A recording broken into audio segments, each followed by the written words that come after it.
Welcome back. We are the PodFellas. Our channel provides film and TV reviews from two guys that make, watch, and love movies. I'm Myron, and joining me each week is Will. What up, everybody? Let's get started, as always, with a rundown on the latest in entertainment news.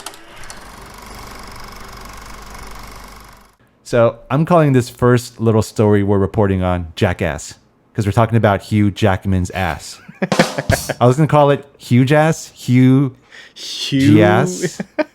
But yeah, I figured this is a less of a stretch. Fox's catalog of movies has been hitting Disney Plus slowly but surely, and they just released some of the X-Men movies. Hugh Jackman has a nude scene in X-Men Days of Future Past. Yes, he does. And yep, they did not censor his butt. But apparently they censored Daryl Hannah's butt in the movie Splash when that hit Disney Plus.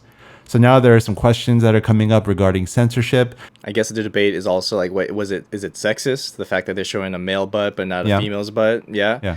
Growing up, I didn't know how much Disney owned and produced before acquiring like other companies that we know today. You know, I mean, when you think of Disney, you just think, oh, you know, happy-go-lucky, the mouse, the mouse, you know, happiest place on earth. But no, it's so much more than that now, and it's just crazy.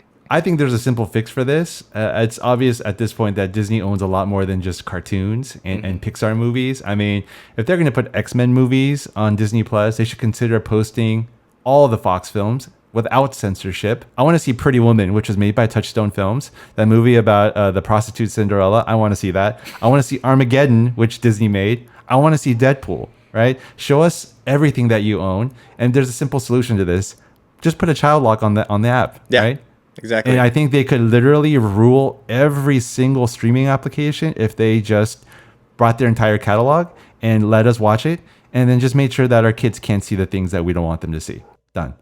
Also, wanted to bring this up. Movie productions are starting up again, or sort of. So apparently Jurassic World, the part 3 of that series, has gone back into production, and there are rumors that it was immediately shut down because someone on the crew got COVID, which of course the studios completely denied. Cool. I'm all for production starting up again, but since, you know, Gavin Newsom just issued the order here in California, apparently we're shutting down again, and I don't know what that really means for movie productions. I'm assuming they all have to shut down as well. All I know is if things don't start back up again soon, we're going to run out of content. Like literally everything we shot is coming out now, and it's good content. But at some point, I feel like the well is going to run dry. And then all we're going to have left is reruns. And I might have to join my wife during her daily marathons of The Real Housewives of Beverly Hills. But hopefully it doesn't come to that. Not the Kardashians? No. She's on the housewife binge. It has to be Beverly Hills, though. It has to be Beverly Hills. Oh my gosh. All right, next thing I want to bring to light here is an idea someone had about a Kill Bill Volume 3. So here's the story. So Vivica A. Fox, who played Vernita Green in Kill Bill Volume 1, she pitched the idea that her daughter in the film, and we see her in Kill Bill Volume 1, she watches as her mom gets killed. Dude. So she had this idea of Zendaya playing her daughter, now going out for revenge. Yeah. Now, obviously, Vivica Fox is not Quentin Tarantino. He is going to be the one that is going to write the story and direct it. But do you like this pitch? Like, the fact that Tarantino already actually had a potential movie idea in play for Nikki back in 2004 may lead him to going out with a bang, or what could be his final film, which, you know, every time he kept saying, well, you know, directors should only do 6 films or 7, whatever his number was previously. Now it's like, this is your 10th film. I think you can definitely do this successfully. Do directors ever really retire? I mean, Miyazaki said he retired, but apparently he's working on stuff. Soderbergh said he retired, and he's still directing. I feel like at some point directors just get bored. Maybe they have that passion loose, to make movies. Yeah. Maybe it's a loose term. Maybe it's more like they are gonna retire in some form, but not in like the entire form of filmmaking, I guess. You know, maybe someone else can direct this, but I'm just gonna write it, kind of thing. The next thing I want to discuss is a question more than anything else. Will movie theaters ever be the same again? So with all the shutdowns happening one more time, like we talked about, I mean, Tenet was supposed to come out in mid-August. It was delayed for mid-July. It will inevitably be delayed again. You know, are things going to be the same?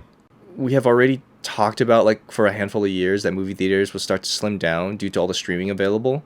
Movie theaters have turned into a niche where before it was like a weekend activity. It was a thing to do with friends and family, you know? Like now with how cheap televisions that are over 75 inches are and surround sound systems, people are creating their home theaters and inviting friends over. You know, it's a whole different ball game That's now. what Like, I'm doing. yeah, I know Yeah. you have that, and it's freaking amazing. I don't think it'll ever be the same again. Even before COVID, studios were already gun shy about making any movie that wasn't tied to pre-existing intellectual property. But I think that fear of making something new is going to be far worse now. I think that eventually theaters will be the place to watch major tentpole films, and they'll be releasing a lot less. For example, Disney will probably release like a Pixar movie, an animated film, maybe one live action, and then their Marvel movies. I think the rest of the content will be coming to all the multiple streaming platforms available to us, and there are a lot. In terms of new titles available for streaming, there aren't a lot of new items coming out this Friday. So instead, in honor of Hugh Jackman's ass, I thought we should tell you about some non-Disney / non-Marvel movies available to stream on Disney Plus now that we recommend. First film I want you all to see is 10 Things I Hate About You.